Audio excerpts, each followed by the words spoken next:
Hi and welcome to the latest installation of the Dirt Dude Conversations. I'm here today with Toby Beckers of Beckers Wines, based in McLaren Vale, also a 2017 Nuffield Scholar. Toby's kindly hosted me here today in his wonderful facilities. But Toby is a viticulturalist, a vigneron. He's producing his own wine, a consultant to wine businesses, and has quite a lot of extensive background in sort of holistic farming practices. So I think it's a great opportunity to come and talk to Toby about what he knows about agriculture, I suppose. Toby, can you sort of explain, I guess, a little bit about your business and how you, go about managing your soil and your environment? Yeah, well, look, firstly, thanks for inviting me to speak. It's like being I bet you have. It's like being on the Graham Norton show. It's the Red Book, not the big chair.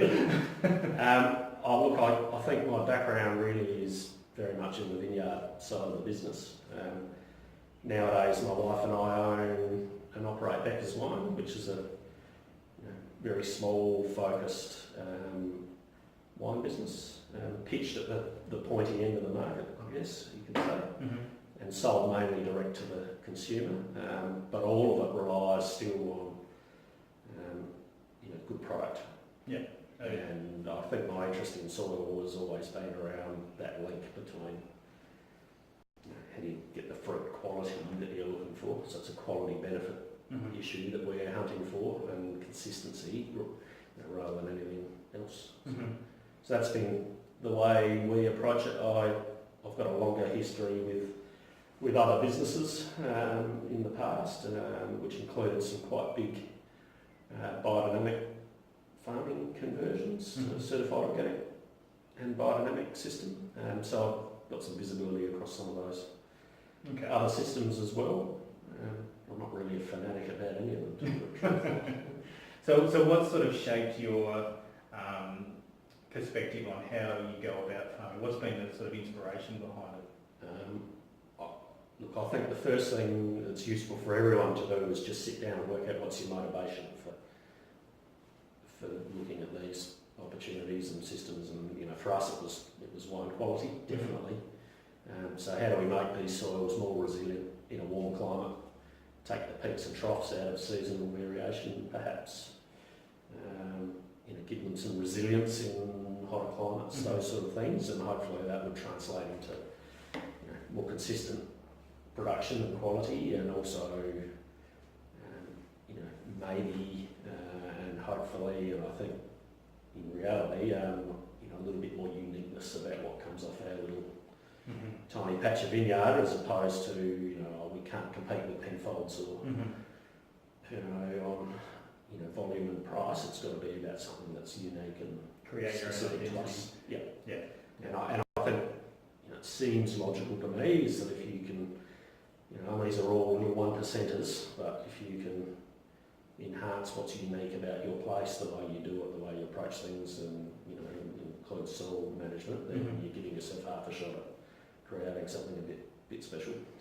And so with that, and getting to know your piece of dirt, do you look to see what neighbouring properties, whether it's vineyards or other enterprises, to see what they're doing to sort of give direction? Or I think so. I think you're always pick up ideas from anywhere. You can pick that, certainly from other industries as well. So don't just look at one.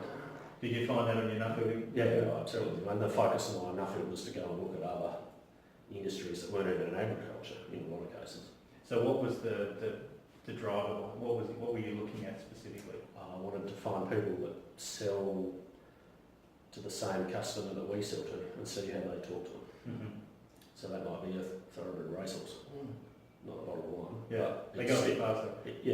But it's still something that's in relative terms expensive and not all that essential, which is really the case for our product. So you're talking about luxury items. Yeah. I'm not sure I love the word luxury, but it's something that's it's not something that's it's not a need, that's for sure. And what did you find in terms of how are they talking to their customers? I think the best ones have a conversation with people. They don't just transmit stuff. Yep. And the very best ones understand what emotion they're trying to engage within their customer. Yeah. What, in terms of how you've run your business now, whether it's through how you manage your vineyard or running the wine sales or anything like that, Yeah. what's, I guess, a lot of our learnings come from some of our biggest mistakes we make along the way. Yeah. What's sort of been one of the biggest lessons that you've if you don't mind sharing, something that you've learned along the way the hard way? Oh, look, I think, I see a lot of people going into organic conversions, for example, and it's always weed control. That's number one. If you talk about soils, there is no silver bullet for weed control in an organic system in a vineyard. So you need a multifaceted. You need a multifaceted approach, and you need good skills. I think that's the biggest challenge with any move to an organic system is you've got to understand you're moving from a product-based system. I've got a problem and I'll get the product and I'll fix it. To much more of a skills-based system. You need to have some skills about how you view that farm working. That's what gets you out of trouble. It's not a product. That's a challenge, even down to having someone who knows how to drive a weeder properly. If that guy leaves in the middle of weeding season, what are you going to do about it? They're the challenges that tend to crop up, I think. So does that make it more difficult on a larger scale to do those conversions? Absolutely, yeah, I think so. But you've got to think a bit more outside the box. Maybe it's a more layered system, and again you've got to understand why you're doing what you're doing. Why are you wanting to be organic? Maybe it's a marketing motivation. Maybe it's philosophical. Until you really understand that, maybe the best and the most sustainable system, if that's what your motivation is, might be one Roundup a year and another vine weed. If you add in the use of diesel and electricity and time and labour and all of it, it just depends which prism you're looking at it. Yeah. And what your motivating factor is to I think that's a big danger, with something like organic certification, which is, in my mind, designed to give a particular customer, confidence that there's been no chemical input used in that system. That's what it's for. But it gets used as a proxy for an environmental management system, which it's not really designed to do, I don't think. Do you think there's any, now obviously having your own business around this, do you think there's any marketing advantage in having an organic or a biodynamic? I think it absolutely depends on the business, the individual business and the industry. Yeah. So the data's pretty clear on wine that the premium's probably not there in price, but there's a massive trend in that direction, and I think you see some of the government buyers in some of those monopoly countries and those sort of things. It's becoming more and more interesting to them. Yeah. So I think it'll slowly go that way. You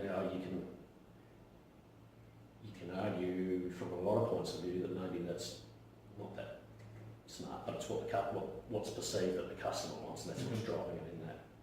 Well, it seems particularly in Europe and in the US as well, that there's large population markets, there's a huge demand coming through for it, so it's going to be a challenge, I think, for a lot of industries. There's always flip sides to those stories, and that's a real challenge, I think, to get to the bottom of what's real. You'll have an expert in GM. You get stuck in a room with someone like that, and they can explain to you how much chemical use they might be able to avoid going out, and there's two sides to that argument. Suddenly, it's a real challenge, I think. Yeah, that's a whole other kettle of fish. That and even selective breeding and the like. So I guess what I'm getting at from my perspective is, as soon as you put a label on something, so I don't want to be in a room with biodynamic on the door or organic, or because you look around that room and there's 20 people in there, and some of them share the motivations and the opinions and the philosophies that I have, but a hell of a lot of them don't. I'm not sure you really when you're presenting yourself as a brand of something to sell in the marketplace, you've got to be very careful about who you kind of handcuff yourself to. I think. So moving away from that and towards, how do you define your brand now? So how do you try to position yourself? Well, there's a couple of ways of doing that. I think one, if you're big in commercial, then you probably there's a lot of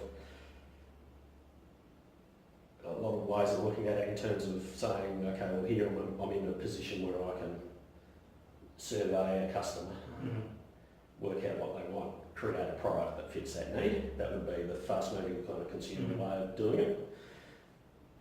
You're on a tiny vineyard in McLaren Vale with a product that's so linked to its place and the people that make it and the variety you can grow.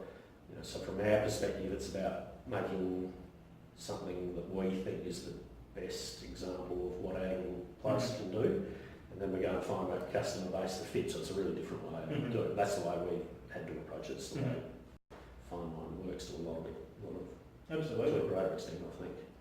You can't try to create something in an environment that's not really. So you can't grow Chardonnay here and create something that's going to sit with the best wines in the world, but you can do that with Shiraz and Grenache. Yeah, absolutely. Yeah. So probably a question without notice in some ways, but is there anyone who you look to for inspiration within the world of agriculture that you sort of try to glean some learnings from along the way? I think I've never got one person in mind probably, but I'm a bit of a scavenger of just good ideas that you see around. And definitely this concept of going to other industries is fantastic. Way back, I did an ag science degree, not a viticulture degree, and I reckon it's the best at the moment. There's so much out there that gets repeated in different industries, and it can all be just done once and spread across the lot. It seems pretty crazy, really. Absolutely. I couldn't agree more with you on that front. So, look, Toby, thanks for your time today. My pleasure. It's great to be here and spend some time with you at your facilities. And in the light of Graham Norton, do you want to press the red button? Thank you. Thanks. Hopefully, I think it went down the rabbit hole.